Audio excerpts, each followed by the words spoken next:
We have already prepared the hardware, and now the next step is that we have to start installing it. Installation wizard is simple. I will just start this virtual machine now, and I will show you how you can start installation.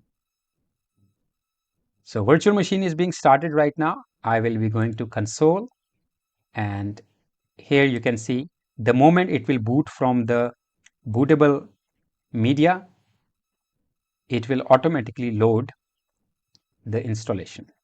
You don't need to do anything. You will see the same installation screen whether you are installing it on physical hardware or on a virtual machine.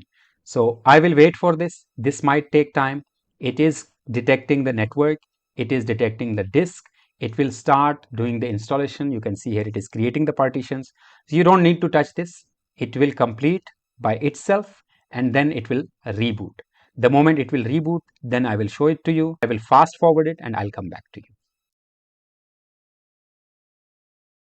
It is finishing the installation. It might not take much time now. You have to have patience. Right now it has taken around 20 minutes, depending upon, of course, where you are storing it.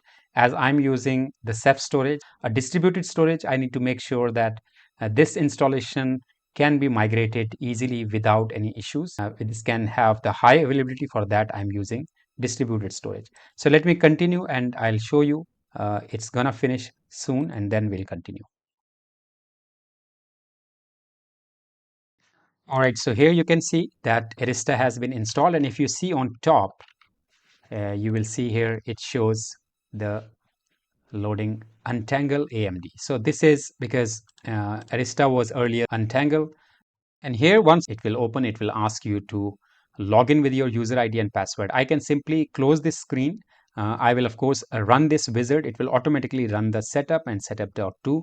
This wizard will automatically run, and it is available on localhost right now. If I type in localhost, it will again load, and this particular screen shows that you are already connected to the internet. If you are not connected to internet, it will show you to configure the network. So here the installation is completed now.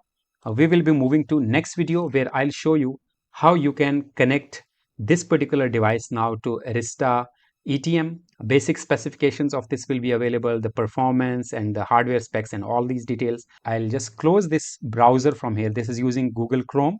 And if I close the browser, you can see here on the main screen, you will see these options which are available to you. Down here, you can see the launch, which will of course open Google Chrome. And here is the terminal.